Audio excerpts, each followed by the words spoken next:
What does cinematic mean? That's not an easy question. In times of video cameras, everyone hunted for the 24 frames per second look.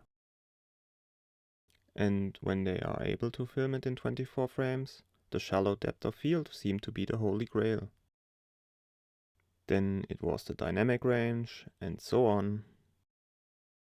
But this is sadly only half the story.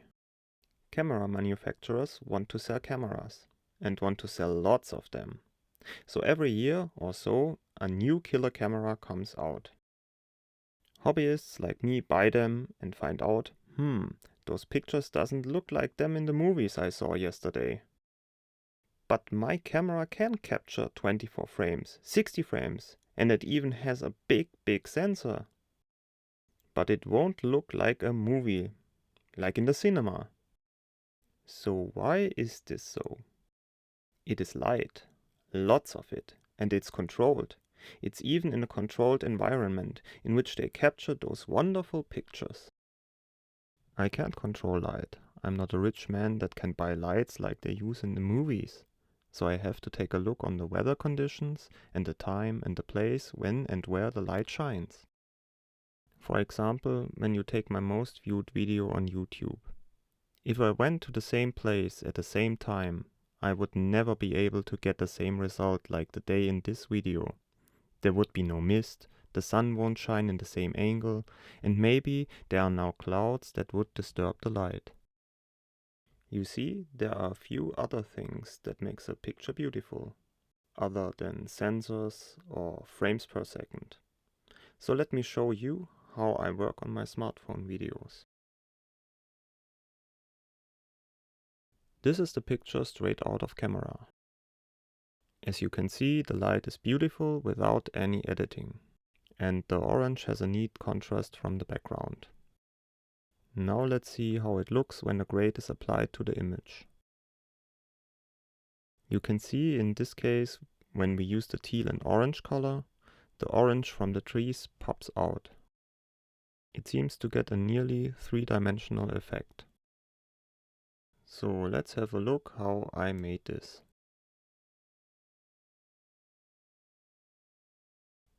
First, I want to give the dark areas a more bluish look.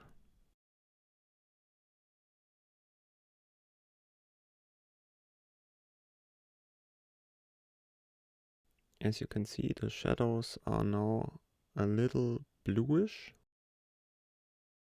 Next we go to the lights and drag the slider to orange. As you can see, the light is now much warmer. So the overall look is a little on the yellow side. Now let's drag the global panel a little more to blue. Now the picture is much more balanced. Next we go to the curves and cut with this slider a little from the shadows.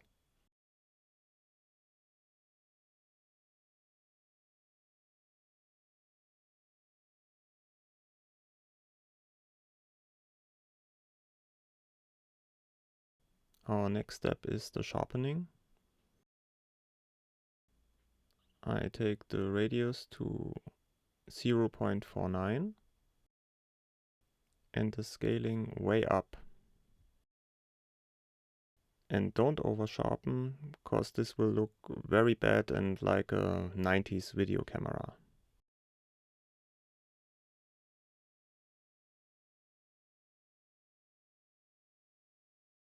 In short, no. I will tell you why. If we apply our grade on other footage that was made in different lighting conditions, it will look dull and not very pleasing to the eye. So let's take a step back.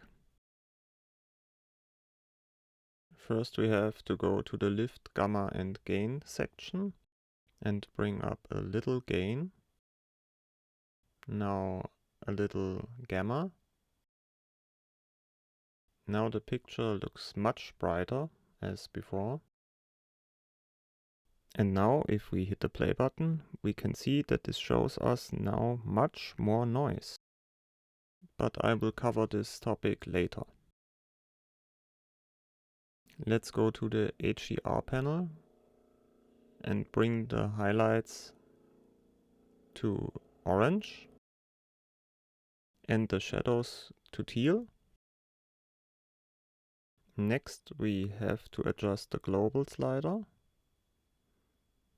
to a more pleasing look. Now we go to the dark section and pull it to teal. A little correction on the global slider. Now it should look much better.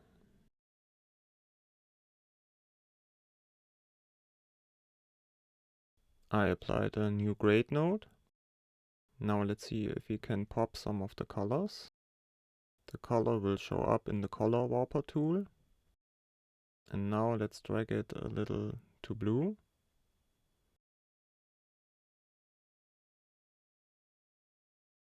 Let's go to the green and drag it a little more on green. Next we go to the curves and cut a little from our shadows.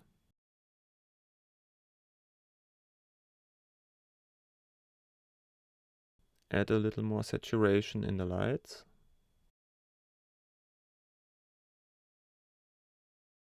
And bring down the exposure in the darks.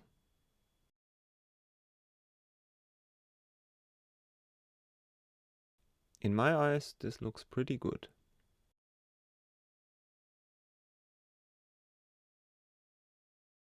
Next we go to the sharpen section. Set the radius to 0.4.9 and the scaling up. Now it looks sharp but not over sharpened.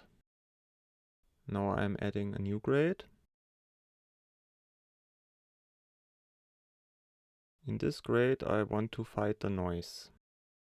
Let's go to the motion effects. Go to frames, set it to 2. Go to the Luma and Chroma slider and bring it nearly to the half. This brings of course my Mac M1 to its knees, but you can definitely see the noise is much better. Thank you for watching. If you got any further questions, feel free to ask. And if you like my video, please give me a thumb up and hit the subscribe button. Bye, till next time.